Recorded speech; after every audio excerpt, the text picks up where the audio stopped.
So this is my guard counter focused Guardian build, which I designed to allow me to do a lot more damage than I normally can with Guardian while still being able to play around his defensive attributes.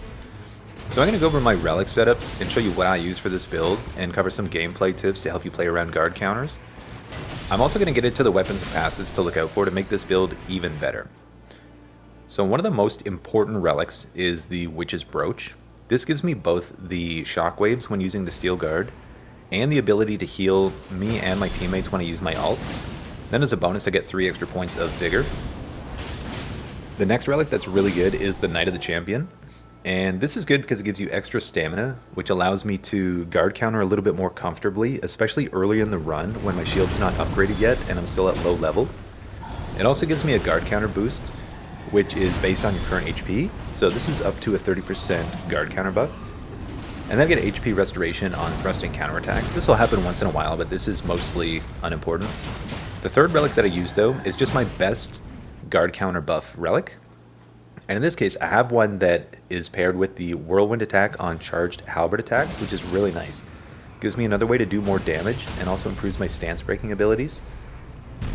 Now for my deep relics, I've stacked a bunch of improved guard counters, and this is the most important thing because this is where all of my damage is going to come from. These relics do stack, and you can have 3 improved guard counter plus 2s, and they'll all give you, I believe, a 26% damage buff. The only one that doesn't stack is the guard counter increase based on current HP, so you only want to have 1 stack of that.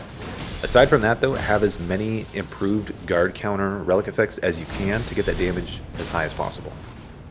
There are 3 other really important relic effects that I would highly recommend trying to include in your guard counter builds if you can find them in combination with relics that also increase your guard counter damage.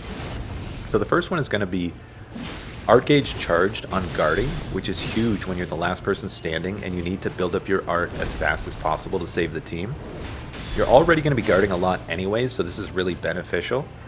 This is really useful during boss fights when you end up being, the last one alive and you need to revive the entire team. Secondly, anything that helps with max stamina or stamina recovery, right? So max stamina, stamina increased on defeating the enemy at a great camp, or stamina recovery on attacks. These are all really good.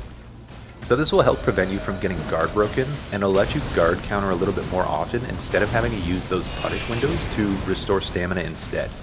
So in a roundabout way, this is also going to increase your DPS. The third relic effect that you really want to look out for is affinity damage negation. This will help limit the amount of chip damage that you take through your shield when you're blocking, and this is probably necessary at higher depths when you're playing with Guardian, but I don't think it's a must in the first couple levels of the Deep of Night.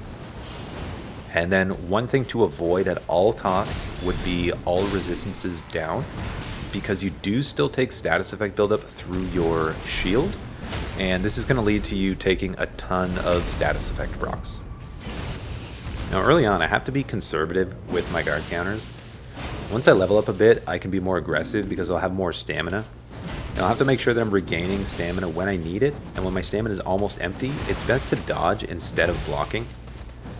Now it's extremely important to level up my shield to blue as soon as possible, even if it means I have to skip out on an early level up to buy the stone. It's a good idea to do a mine as well to make sure that I have a purple shield by the time we fight the final boss. This will increase my guard boost drastically, which will let me guard counter a lot more often, and again, that's increasing my DPS as well. With these relic buffs, most smaller mobs will be one-shot even at really low levels, and the whirlwind on the halberd attacks helps me to deal with groups of smaller enemies and do a lot of stance breaking. When fighting bosses, I save my ult for reviving usually, or for emergencies if I need to break a boss out of a powerful attack, or sometimes just to save my own ass. But I try to never use Guardian's ult just for damage, unless it's to finish off a boss when the team is on the verge of dying, because a single guard counter does a lot more damage than the ult with this setup, so it's not really worth it to use the ult in that way. It's kind of a waste. Now when I fight bosses, the shockwaves are constantly doing little bits of damage and stance breaking, and the whirlwind on my heavy attacks will boost my ability to do damage and stance breaking as well. So you're going to end up getting quite a few crits when you run this build. Now I do try to let characters like Wilder, Duchess, Executor, or Raider take the critical attacks as much as possible because they'll do a lot more damage than I will. But if I'm the only one there, obviously I'm still going to take that crit.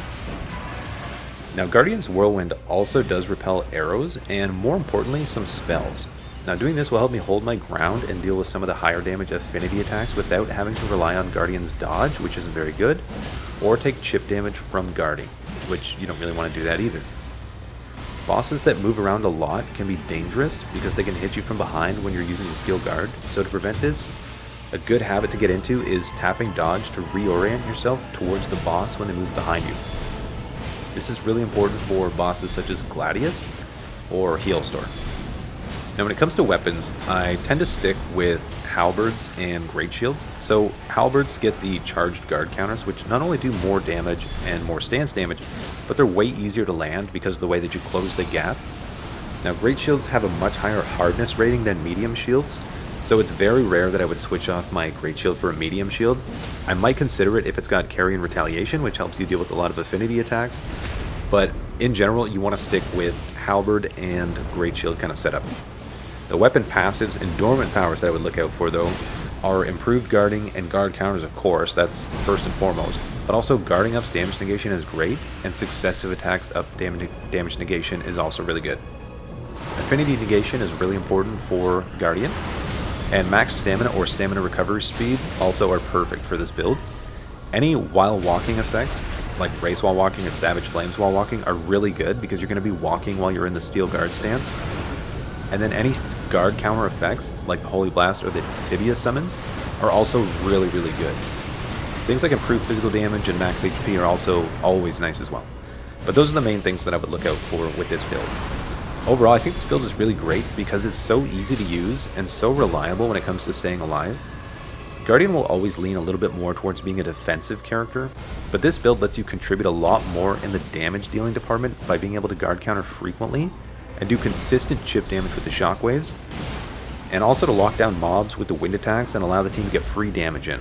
The whirlwind on the charging attacks also gives me a pretty noticeable damage increase on my charged attacks, and allows me to do some stance breaking on mobs really easily early in the run, or on bosses when I'm not aggroed and I can just kind of stand behind them and keep spamming those charged attacks.